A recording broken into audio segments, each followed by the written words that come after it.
ज्योत्सना पाटनी और मेरे साथ मौजूद है मीनाक्षी जोशी। अच्छी सेहत ही असली दौलत है और इसलिए पिछले 8 महीने से इंडिया टीवी लगातार अपने दर्शकों तक योग की संजीवनी पहुंचा रहा है। इस संजीवनी ने हमारे लाखों दर्शकों को न सिर्फ कोरोना बल्कि कई बीमारियों से छुटकारा दिलाया है। लेकिन कुछ लोग ऐसे भी हैं मीनाक्षी, जो लगातार योग तो कर रहे हैं, बावजूद इसके उनको कुछ खास फायदा होता नजर नहीं आ रहा है। अब वो जानना चाहते हैं कि इसका कारण क्या है।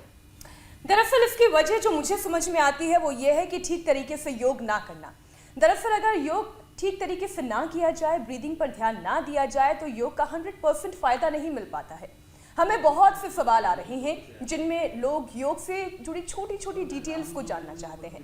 आज उन्हीं के सवालों का जवाब हम स्वामी रामदेव से जानने की कोशिश करेंगे। हम ये समझेंगे कि योग में बारीकियां क्या, कितनी इंपॉर्टेंट होती हैं, इसका महत्व क्या है, और ज़्यादातर सवाल कुछ पर्टिकुलर आसन और प्राणायाम को लेकर आ रहे हैं। जैसे कि योग करते वक्त सांस कैसे लेनी चाहिए, योग करने में कितनी देर पहले खाना खाना चाहिए, पानी कब पीना चाहिए, रोज़ाना कितनी देर योग करना चाहिए और कौन कौन सी बीमारी में योग नहीं करना है।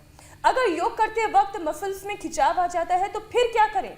प्राणायाम करते वक्त, क्योंकि कई लोग कहते हैं कपालभाति करते वक्त उनके कमर में पेन होने लगता है, तो फिर ऐसे में क्या करना चाहिए। मीनाक्षी, बिल्कुल ये वही सवाल है जो दर्शक पूछ रहे हैं, जिसके बारे में हम आपस में भी चर्चा कई बार करते हैं। और सिर्फ यही नहीं, दर्शक ये भी जानना चाहते हैं कि क्या वो सही तरीका है योग करने का, क्या सही पोस्चर है, खाने का गैप कितना होना चाहिए। और स्वामी रामदेव आज हमें स्टेप बाय स्टेप अपनी योग क्लास में ये समझाने की कोशिश करेंगे और बताएंगे कि कैसे आसन और प्राणायाम का हमें 100% फायदा मिल सकता है। और स्वामी रामदेव हमारे साथ इस वक्त जुड़ चुके हैं। स्वामी जी, बहुत बहुत स्वागत है आपका। प्रणाम स्वामी जी।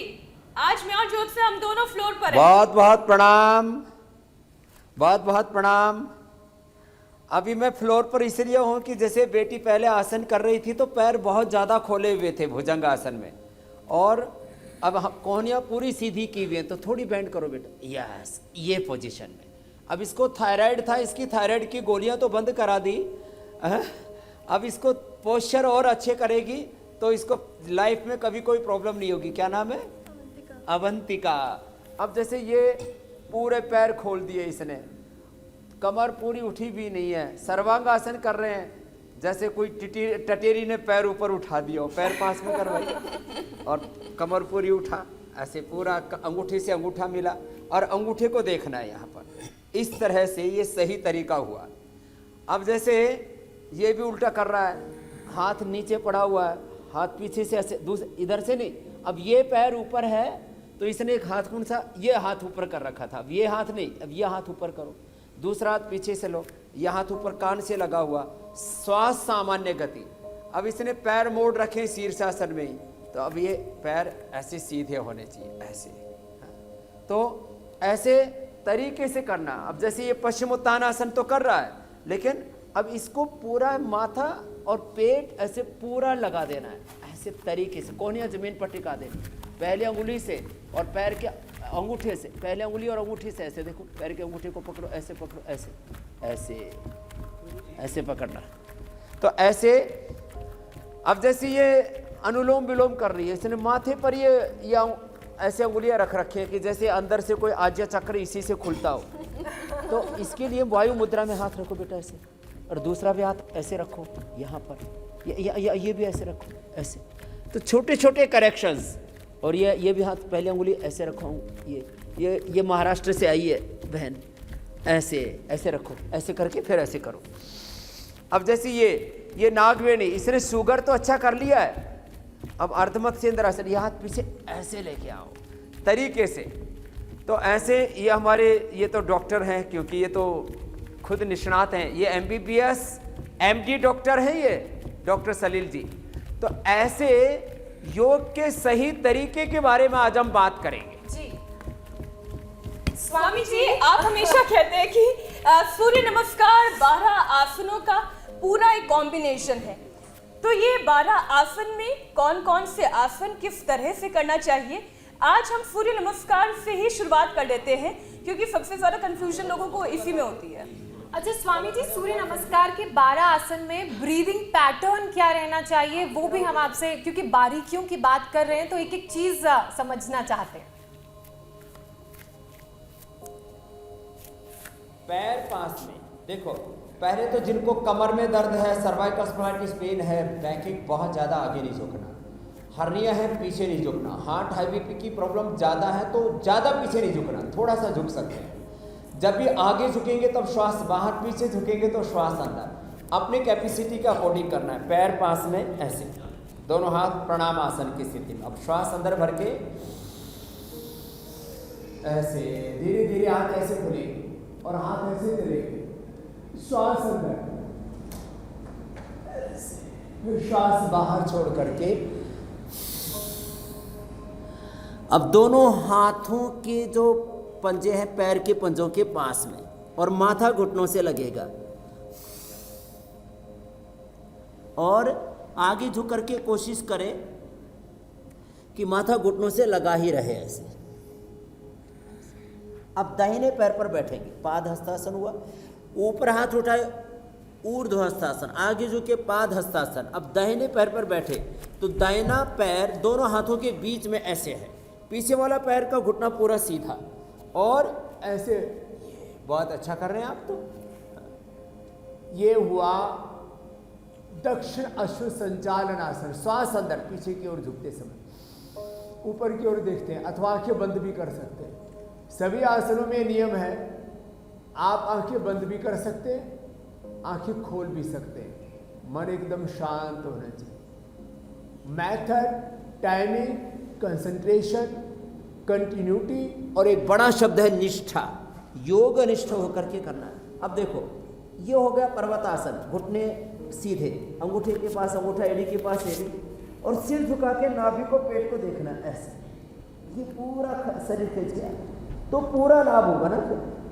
अब श्वास अंदर, पर्वतासन के बाद साष्टांग आसन, दोनों घुटने जमीन को छूने, ऐसे पड़ना नहीं है, ऐसे पड़ जाते हैं, ऐसे पड़ना नहीं है, छूना है, मात्र टच करना है, स्पर्श करना है, नीचे पड़ना नहीं है। श्वास अंदर, ठोड़ी जमीन पर, छाती जमीन पर, दोनों हाथ, दोनों घुटने, दोनों पैर 8 अंग जमीन पर स्पर्श कर रहे होते हैं। साष्टांग आसन इसको इसलिए कहते हैं। श्वास अंदर ही होगा इसमें, साष्टांग आसन में पूरी बॉडी का बैलेंस बनता है। अब कुछ लोग पूरे ऐसे ही पड़ जाते हैं, ऐसे पड़ना नहीं है, ऐसे अधर रहना है, छूना है, टच करना है। श्वास अंदर, फिर सामने से उठ गए पूरे। आप भी बहुत अच्छा कर रहे हैं मीनाक्षी जी, आप तो पूरी परफेक्ट हो गई है। सामने से उठा दिया, श्वास अंदर, ऊपर की ओर देखा। ज्योत्सना जी भी परफेक्शन के साथ करती है, शीर्षासन से लेकर के सर्वांग आसन से लेकर के कठिन आसन भी। ये भुजंगासन हुआ। अब इसमें कोहनियां पूरी सीधी रहेंगी, पैर पास में इसमें भी, और पीछे घुटने जमीन पर नहीं होंगे, ऊपर। श्वास अंदर था, बाहर छोड़ दिया और सामान्य श्वास ले लिया। अब श्वास अंदर, बाएं पैर आगे, वाम अश्व संचालन आसन, दोनों हाथों के बीच में पैर होगा, पीछे से पैर ऐसे सीधा ऐसे। और ज़्यादा अच्छा करना चाहे तो पैर ऐसे पीछे पंजा भी खुलवा देते हैं, पूरी स्ट्रेचिंग करनी है तो ऐसे पूरा। अधिकतम पीछे झुक जाते हैं, जितना झुक सकते हैं। बच्चे तो इतने पीछे झुक जाते हैं कि सिर कुल्लों से लगा देते हैं, इतने झुक जाते हैं बच्चे तो। दाएं पैर भी आगे, श्वास बाहर, कोशिश करें माथा घुटनों से लगाएं, फिर हाथ ऊपर, हस्तासन, और फिर दोनों हाथ सामने आए ऐसे। देखो, वापस आते समय ये स्थिति होती है ऐसे। अब देखिए, अब एक एक चीज में बड़ी बारीकी है। जब हाथ मिले तो अंगुलियां, अंगूठे ऐसे पूरे ऐसे मिलेंगे, ऊपर गए तो ऐसे गए। जब वापस आए तो देखो ऐसे वापस आए, ऐसे नहीं कि कुछ भी किया ऐसे कर, ऐसे नहीं, तरीके से हर चीज को करना। कुछ कोई आसन को लगाने की स्थिति, छोड़ने की भी स्थिति तरीके से होती है, इसको कहते हैं राइट मेथड। अब जैसे हम करेंगे ताड़ासन। एक सवाल है इसी से जुड़ा हुआ, ये भी आप समझाइएगा कि एक तो ये पूरे सूर्य नमस्कार के कितने सेट करने चाहिए, और जब इसमें एक एक आसन हम कर रहे हैं 12 आसनों में, तो कितनी देर एक आसन पर रुकना चाहिए? तो सूर्य नमस्कार में तो एक एक अभ्यास में रुकने की स्थिति 5 सेकंड पर्याप्त है, और किसी को थोड़ा मध्यम गति से करना है तो 2.5 सेकंड पर्याप्त है, और किसी को तीव्र गति से करना है तो तीव्रता पूर्वक भी ये अभ्यास किया जा सकता है। तो सूर्य नमस्कार में तो 5 सेकंड, 2.5 सेकंड और आधा सेकंड से लेकर के 1 सेकंड में भी एक अभ्यास कर सकते हैं, लेकिन शेष आसनों के लिए नियम है 1 से 5 मिनट। अब जैसे हम ताड़ासन कर रहे हैं तो न्यूनतम समय कम से कम आधा मिनट और पूरा समय 1 मिनट एक आसन, वापस आ गए। अब देखो, अब इसमें पैरों को, एड़ियों को यूं उठाया ऐसे, फिर यूं किया ऐसे, तो वापस आते समय भी ऐसे और फिर ऐसे आए, तो आसन लगाने और छोड़ने की स्थिति। अब जैसे स्वामी जी ताड़ासन में अब हम वृक्षासन ब्रीदिंग कैसे करते हैं। रहेगी? जब भी ऊपर उठेंगे तो श्वास अंदर, जब नीचे आएंगे तब श्वास बाहर। अब जैसे वृक्षासन में हम स्टैंडिंग पोजीशन में, तो इसमें श्वास सामान्य चलते रहे, दोनों हाथ ऐसे जाएंगे साइड से ऐसे ऐसे। और अब इसमें किसी को विशेष रूप से साधना है शरीर को, तो श्वास बाहर छोड़ करके और बाह्य प्राणायाम भी लगा सकते हैं। श्वास को अंदर भरना पूरा, पाँव स्लिप कर जाता है स्वामी जी कभी कभी। कपड़ों का भी प्रॉब्लम बड़ा है।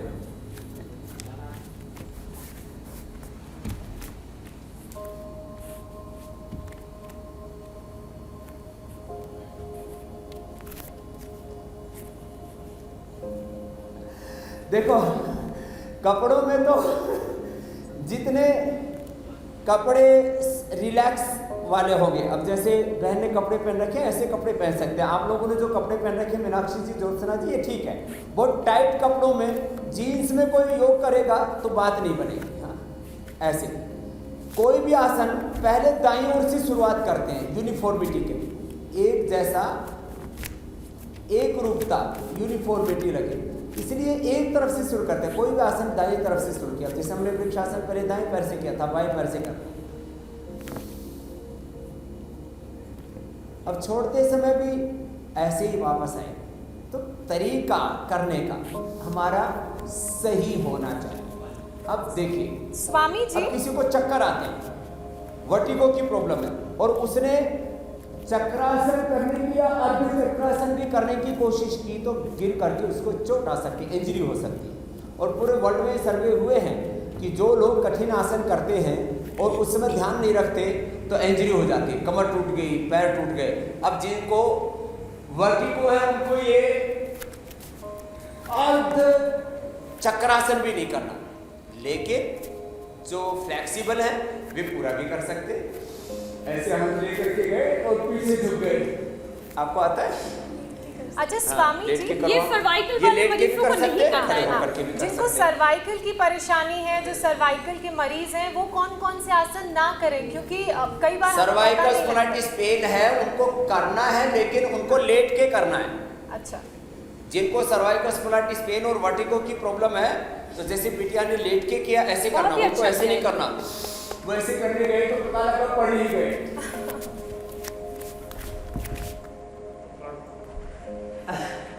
ये इसलिए बताया। चलिए बैठ जाइए। अब देखिए खास बात, हम सर्वांगासन और शीर्षासन बताते हैं किसके लिए?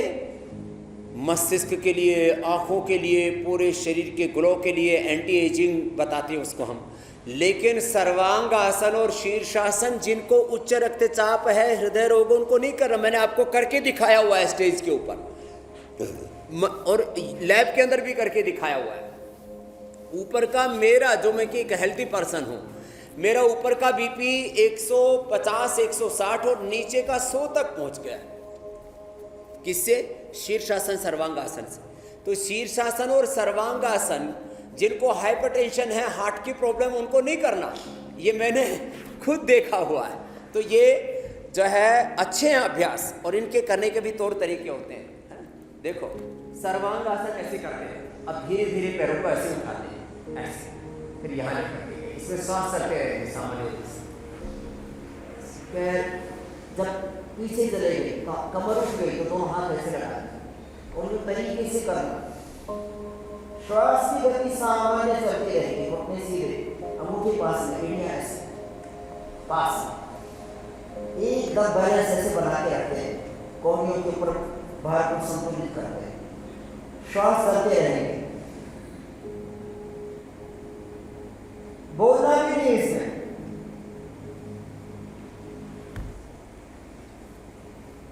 फिर वापस। लेकिन जिनको उच्च रक्तचाप हो जाए उनको कतई नहीं करना, एक बार भी नहीं करना, उनको दुर्घटना हो सकती है, उनको ब्रेन हेमरेज हो सकता है, उनको हार्ट अटैक हो सकता है, तो लाइफ थ्रेटनिंग होती है यदि उच्च रक्तचाप वाले हार्ट रोगी करेंगे। तो शीर्षासन और सर्वांगासन, और शीर्षासन सर्वांगासन करने के बाद कम से कम 5 से 10 सेकंड शवासन करना चाहिए और बाएं करवट लेकर के उठना चाहिए। एक तो यूनिफॉर्मिटी रहती है और उससे हार्ट ज़्यादा हेल्दी होता है।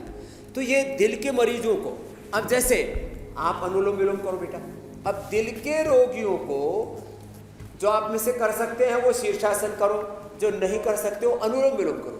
तो जो हार्ट पेशेंट है, जिनको हाइपरटेंशन, वो अनुलोम विलोम से वही फायदा मिल जाएगा जो फायदा शीर्षासन से एक स्वस्थ व्यक्ति को मिलता है। अब देखो शीर्षासन में स्वामी भी पहले जी, दीवार तो के बहुत साथ बड़ी हम बात करने के आपने लिए बोलते कही, हैं। क्योंकि अनुलोम फिर विलोम कहते तो हैं- हर उम्र का व्यक्ति कर सकता है, किसी भी तरीके की बीमारी से जूझ रहा व्यक्ति कर सकता है, जबकि शीर्षासन करने के लिए रेगुलर प्रैक्टिस चाहिए और उतनी स्ट्रेंथ भी चाहिए शरीर में।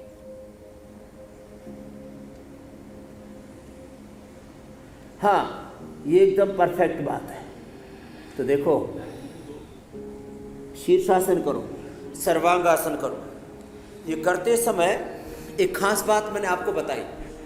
चलो मेरा तो बहुत अभ्यास है, इसलिए मैं एक कंटिन्यूटी में, एक रिदम के साथ करता रहता हूँ, एक के बाद दूसरा। फिर भी आपने देखा होगा ज़्यादातर एक बार आगे झुक करके हमने यदि मंडूकासन किया तो फिर हम उष्टासन भी करते हैं। तो इसको बोलते हैं फॉरवर्ड बैकवर्ड बेंडिंग, एक बैलेंस रहना चाहिए। लेकिन जो भी शीर्षासन और सर्वांगासन करे उनको शवासन जरूर करना चाहिए उसके बाद, नहीं तो।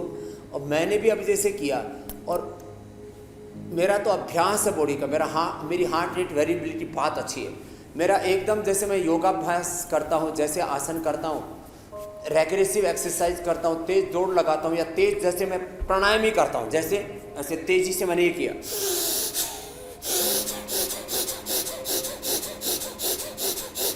तो मेरा ब्रेथ रेट हो जाता है 200 तक, हार्ट रेट हो जाता है मेरा 200 तक, 200 तक हार्ट बीट पहुंच जाती है, 200 तक ब्रेथ रेट पहुंच जाता है।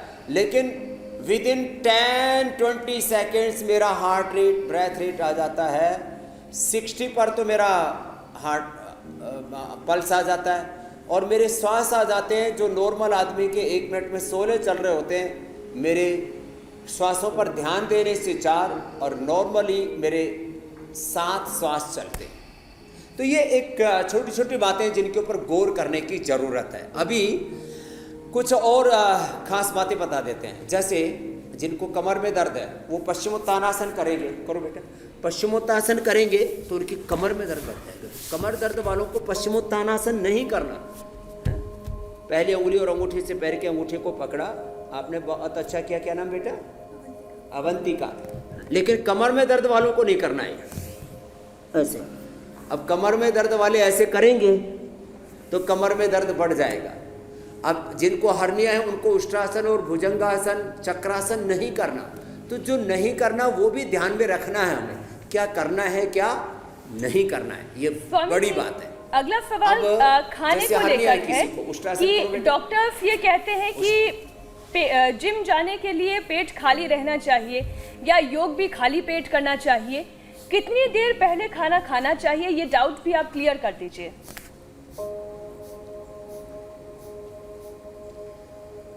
योग करने के कम से कम 4 घंटे पहले लाइट फूड, वो बहुत भारी खाना है तो 5-6 घंटा पहले। किसी ने लड्डू, जलेबी, बहुत कुछ माल रगड़ रखा है तो 6 घंटे बाद। अच्छा, ये हल्का सब खाना खा खाया के तो भी 4 योग किया घंटे जा सकता है क्या बाद, जूस स्वामी पिया जी? है तो आधा घंटे बाद। ये तो योग के बाद वाला आहार है। दोपहर किसी ने यदि 12 बजे भोजन किया है, पूरा भरपेट खाना खाया है, तो 12 बजे खाना खा के 6 बजे योगाभ्यास किया जा सकता है। हम रोज करवाते हैं यहाँ पर, शाम को भी योग करवाते हैं ना, 2 घंटा शाम को कराते हैं हम 6 से 8। तो ऐसे खाने के 6 घंटा जो है, खाने के 6 घंटा बाद और खाने के बाद 10-15 मिनट बाद कुछ भी ले सकते हैं।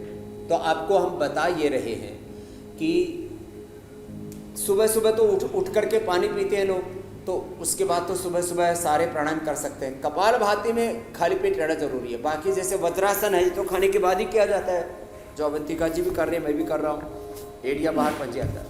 तो ऐसे ये तो खाने के बाद कर सकते हैं। अनुलोम विलोम जो कैंसर के रोगी हैं, हार्ट के रोगी हैं, ऑटोमेन डिजीज़ के रोगी, आर्थराइटिस के रोगी, उनको खाने के आधा घंटा बाद करवा देते हैं। लेकिन ये जो बाह्य प्राणायाम है, आप अनुलोम विलोम करो बेटा अवंतिका। बाकी देखो ये कपालभाति बाह्य प्राणायाम, अब इसमें भी सीक्वेंस है। श्वास को अंदर भरा, पूरक बाहर छोड़ा, रेचक बाहर छोड़ के बाहर रोक दिया, 3 बंद लगे। तो सबसे पहले मूल बंद, फिर उड्डयन बंद, फिर जालंधर बंद, ये क्रम है। स्वामी जी, मेरा एक सवाल है। मैंने बहुत लोगों को ये कहते हुए सुना है कि योग छोड़ते समय वही, सबसे पहले जालंधर बंद छूटेगा, फिर उड्डयन बंद, फिर मूल बंद। स्वामी जी, बोलिए, कई लोग ये सोचते हैं और कई लोगों को मैंने ये बात करते हुए भी सुना है कि आप अच्छा योगा तभी कर सकते हैं जब आप फ्लेक्सिबल हैं, और अगर आप फ्लेक्सिबल नहीं हैं तो आपसे अच्छा योगा नहीं होगा। तो ये बात कितनी सच है, और क्या फ्लेक्सिबिलिटी अच्छा योगा या योगा शुरू करने के लिए होनी चाहिए?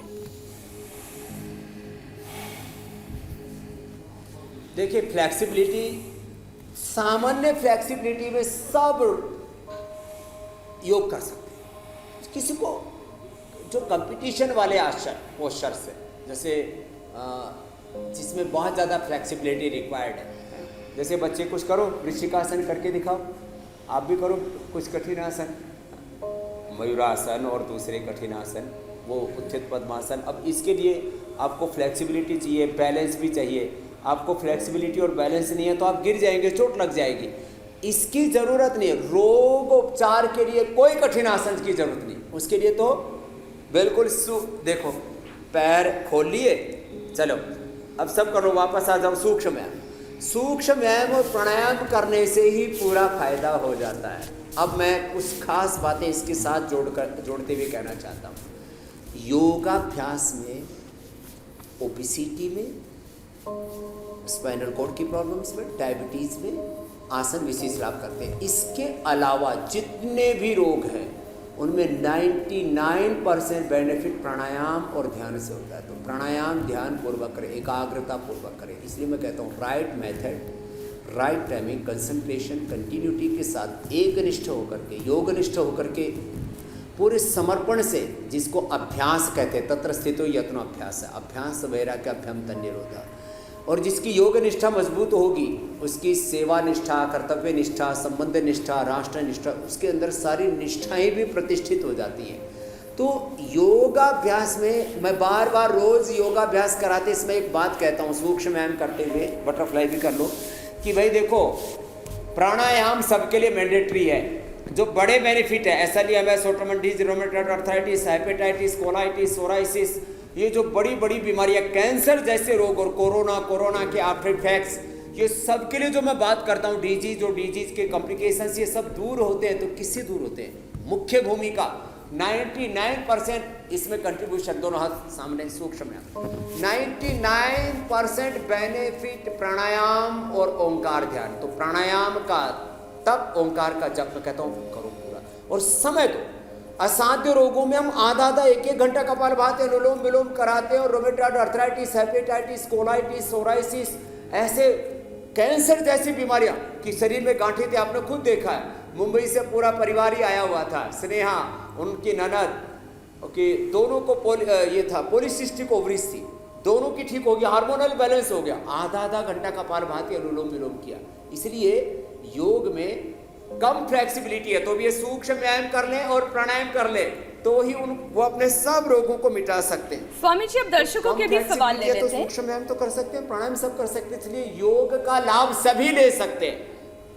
जी, दर्शकों के सवालों का सिलसिला अब हम शुरू करते हैं। ग्रेटर नोएडा से मनीष कुमार ने एक सवाल भेजा है। वो ये कहते हैं कि जब भी वो कपालभाति करते हैं तो उनकी कमर अकड़ जाती है, उन्हें क्या करना चाहिए? क्योंकि दर्द तो कई बार 2-2, 3-3 दिन तक उनके बना रहता है। शायद करने का तरीका गलत होगा स्वामी जी। अब देखो, हाँ, प्राणायाम के बारे में अब मैं महत्वपूर्ण बातें बताना चाहता हूँ। देखो जो है, बाकी तो सूक्ष्म व्यायाम में तो सब रोज बताती है, इसमें कोई सुपर साइंस नहीं है, कोई रॉकेट साइंस नहीं है। लेकिन प्राणायाम अपने आप में, प्राण विद्या ही मूलतः योग विद्या, अध्यात्म विद्या, ब्रह्म विद्या का आधार है।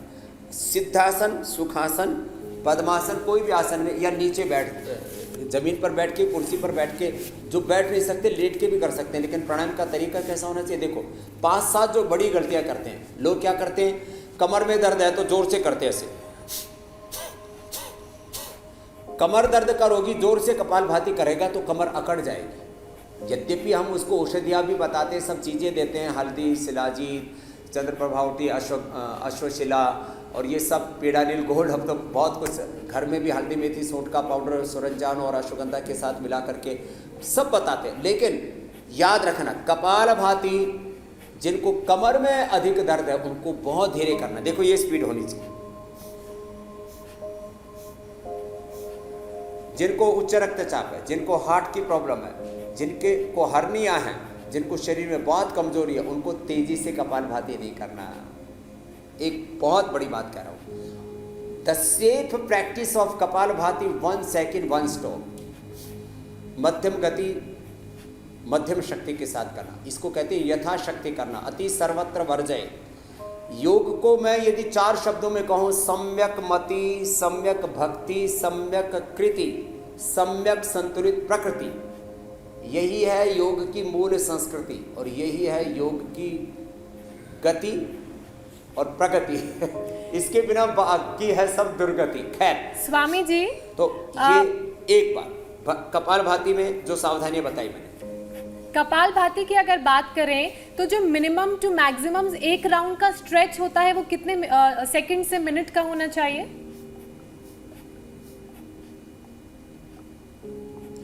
50 से 60 बार सबके लिए। कमर में दर्द है, हार्ट की प्रॉब्लम है, हाइपरटेंशन है। एक बहुत बड़ी भ्रांति फैलाई गई पूरी दुनिया में, हार्ट पेशेंट को, जिनको हाइपरटेंशन है, जिनको कमर में दर्द है, उनको, जिनको हर्निया, उनको कपालभाति नहीं करना। मैं कहता हूँ ये सारी प्रॉब्लम दूर होगी कपालभाति से, लेकिन धीमे करो।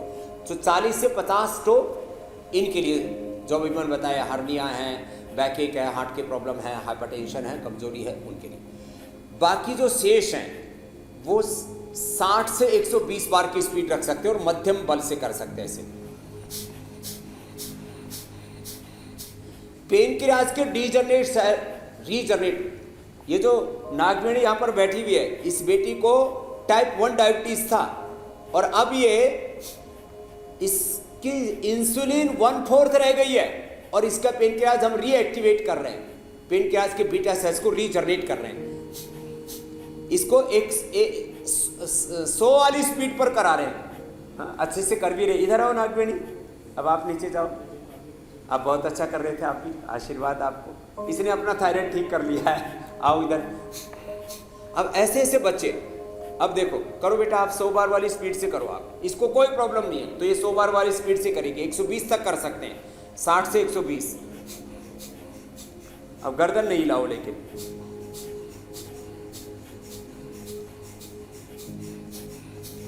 ये स्पीड से करने पर पेनक्रियाज के डीजनरेट बीटा सेल्स रीजनरेट हो जाते हैं। बड़ी बात है। तो अब इसमें जो जवान है वो 150 बार 200 बार भी करे तो कोई दिक्कत नहीं। इसलिए कहा जाता है जो पूरी तरह से निरोगी योगी हैं, जो पहलवान हैं, अत्यंत बलवान हैं, उनके लिए एक ही प्रोटोकॉल है, जितना कर सके कर लो। स्वामी जी, कपालभाति के साथ साथ अनुलोम विलोम के भी फायदे आपने हमें अक्सर बताए हैं। एक सवाल भी मैं पहले पूछना चाहूंगी अनुलोम विलोम से जुड़ा हुआ। हमारे एक दर्शक ये पूछ भी रहे थे कि अनुलोम विलोम करते हुए उनका हाथ सुन्न हो जाता है, और साथ ही ये भी समझना चाहूंगी कि कितनी देर तक अनुलोम विलोम करना चाहिए, सांस लेने का क्या प्रोसेस है और क्या मुद्रा होनी चाहिए अनुलोम विलोम करने के लिए? दरअसल कितने सेकंड में सांस ले, कितनी देर में उसे फिर वापस रिलीज करे, और क्या होल्ड करने का भी प्रोसेस होता है? अब देखिए, आसन स्थिर सुखम आसनम प्रयत्न शैथिल्य अनंत समापत्तिभ्याम, जो इसकी डेफिनेशन महर्षि पतंजलि ने दी है, जिसमें सुखपूर्वक बैठ सके, लंबे समय तक बैठ सके, प्रयत्न को शिथिल कर दे सहज होकर के, और अनंत ब्रह्म के साथ जो इस पूरे अस्तित्व के पीछे एक अदृश्य शक्ति काम कर रही है उसके साथ एकाकार होकर के योग करे, योगासन करे। उसमें मुद्रा, ध्यान मुद्रा, प्रथम अंगुली और अंगुष्ठ के टॉप भाग को मिला है। वायु मुद्रा, ये वायु मुद्रा भी किया जाएगा जो अनुलोम विलोम आप पूछ रहे हैं, वायु मुद्रा। फिर ये शून्य मुद्रा, ये पृथ्वी मुद्रा, ये वरुण मुद्रा, ये शक्ति और अपान। तो एक साथ दो मुद्राएं भी कर सकते हैं भस्त्रिका कपालभाति में। जब अनुलोम विलोम करेंगे तो एक हाथ ऐसे, एक हाथ से वायु और अपान मुद्रा दोनों एक साथ हो रहे हैं, और एक हाथ ऐसे उठ गया। ऐसे करो आप भी बेटा, है ना। 2.5 से 5 सेकंड में लेना, 2.5 से 5 सेकंड में छोड़ना। योगासन, प्राणायाम, मुद्रा, ध्यान भी लोग उल्टा पुल्टा करते हैं। ध्यान में भी खाली सपने देखते रहते हैं, उल्टी सीधी कल्पना ही करते रहते हैं। ध्यान के नाम पर, मोक्ष के नाम पर, मुक्ति के नाम पर बहुत भ्रांतियां हैं। जीवन मुक्ति है योग का मूल सिद्धांत। मुक्त माने छूटना, छूटो किससे? अज्ञान से, अश्रद्धा से, अकर्मण्यता से, अशुभ से, दुर्गुणों से, दोषों से, दुखों से छूट गए, ये मुक्ति है, यही जीवन मुक्ति है। और जो जीते जी जो मुक्त हो जाते वही सच्चे अर्थों में मोक्ष के, निर्वाण के, मुक्ति के, कैवल्य के अधिकारी है, और अपना कर्म ही अपना धर्म, अपनी पूजा है। तो ये छोटी छोटी बातें, और ये सारी सृष्टि ही भगवान का प्रत्यक्ष रूप है। द्व्यहवाव ब्रह्मण रूपे मूर्तम च यत् ब्रह्म विदः वदन्ति स्या राममय सब जग जानी वासुदेव सर्वम ईशावासमिदं सर्वम सर्वम खलविदं ब्रह्म। और तो ये 2.5 से 5 सेकंड में लेना, 2.5 से 5 सेकंड में छोड़ना, ऐसे करना। अब जो हाथ ऐसे करके करेंगे उनका कंधा दुखेगा। हो सकता है किसी को ऐसे भी करने पर थोड़ी देर में थोड़ा कंधे दुखने लगे, तो 5 मिनट का कम से कम एक राउंड होना चाहिए। फिर ऐसे कर लें थोड़ा, ये 5 मिनट का एक राउंड कंपल्सरी है। सामान्य रोगों में 5 से 10 मिनट, थोड़े क्रिटिकल रोग हैं, क्रोनिक डिजीज हैं, तो 15 से 20 मिनट, और बहुत इनक्यूरेबल डिजीज है तो हम 1-1 घंटा कराते हैं। 5 मिनट से कम ना करें, और कपालभाति 1 घंटे से ज़्यादा ना करें। हाँ, अनुलोम विलोम चाहे कितना ही घंटा करें, मैंने 8-8 घंटे तक भी कराया है। वैसे तो एक बस कपालभाति, अनुलोम विलोम मैंने 3-3 घंटा भी लगातार करके देखा है, अपने शिष्यों से करवाया है।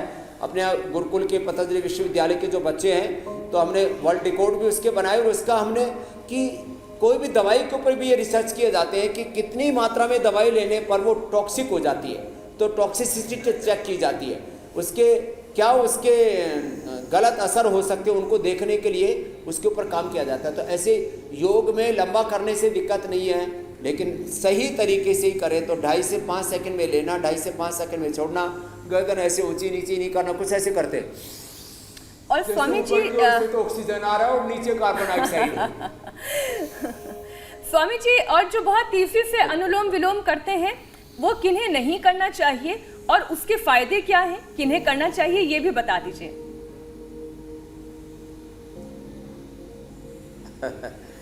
जो बच्चे हैं जिनका कंसंट्रेशन बहुत पोर है, उनको भस्त्रिका, कपालभाति, अनुलोम विलोम हम तेजी से करा देते हैं। 2 मिनट के अंदर कंसंट्रेशन आ जाता है। देखो ऐसे,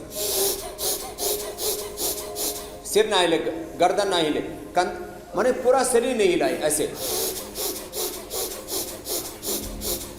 भस्त्रिका, कपालभाति।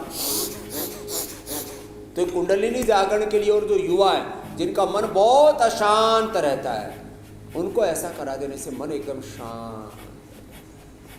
रोगियों को तेजी से नहीं करना चाहिए। अब अगली बात, जब श्वास अंदर रोकते हो तो नाड़ी शुद्धि हो जाता है। जिनको भी न्यूरो प्रॉब्लम्स है, SLMS ऑटोमिन डिजीज है, मस्कुलर डिस्ट्रॉफी है, उनको रोक के भी करना चाहिए। तो उसमें 1:4:2 का अनुपात माना जाता है। माने 5 सेकंड में लिया तो 20 सेकंड रोके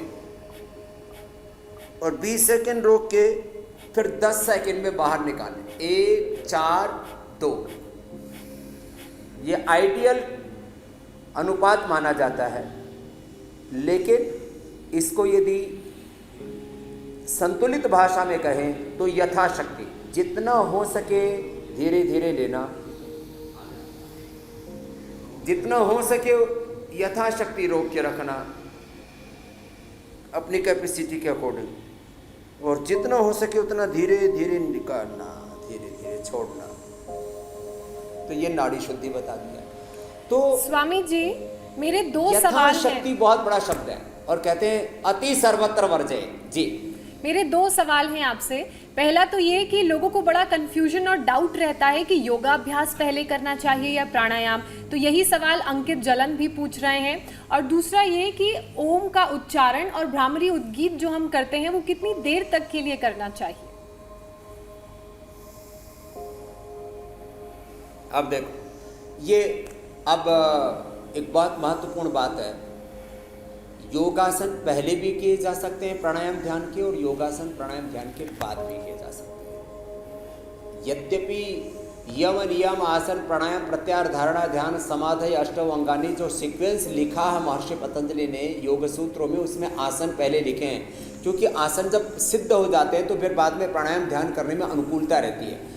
और जैसे अब आजकल सर्दियाँ तो पहले थोड़ा आसन कर लेंगे, बॉडी को वार्म अप कर लेंगे, तो ध्यान और प्राणायाम में और अनुकूलता रहेगी। बाद में भी किए जा सकते हैं, कोई दिक्कत नहीं। अब भ्रामरी उद्गीत भी, जैसे बाकी एक आसन का 1 से 5 मिनट का मैंने समय बताया, और प्राणायाम का 1 राउंड 1 आवृत्ति 1 सेट 5 मिनट का, और सामान्य रोगों में 15-20 मिनट, असाध्य रोगों में आधा घंटा, और फिर इनक्योरेबल डिजीज में बहुत ही क्रोनिक डिजीज है, सारी दुनिया ने हाथ खड़े कर दिए कि अब कोई ठीक नहीं हो सकता, तो 1-1 घंटा भी हम प्राणायाम कराते हैं। भ्रामरी उद्गीत भी 5-5 10-10 मिनट किए जा सकते हैं। उसका भी सही तरीका क्या है? ओम बोलते हैं तो देखो ओम,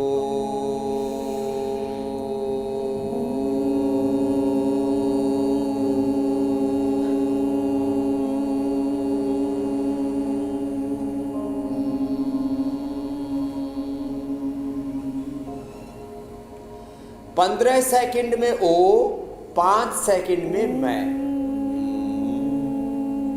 ये तरीका है सही उद्गीत का। भ्रामरी में 15 से 20 सेकंड में श्वास पूरा भर के पहले उंगली माथे पर, शेष 3 उंगलियां देखो ऐसे, कान ऐसे बंद करते हैं अंगूठे से, और फिर ऐसे छोड़ते हैं।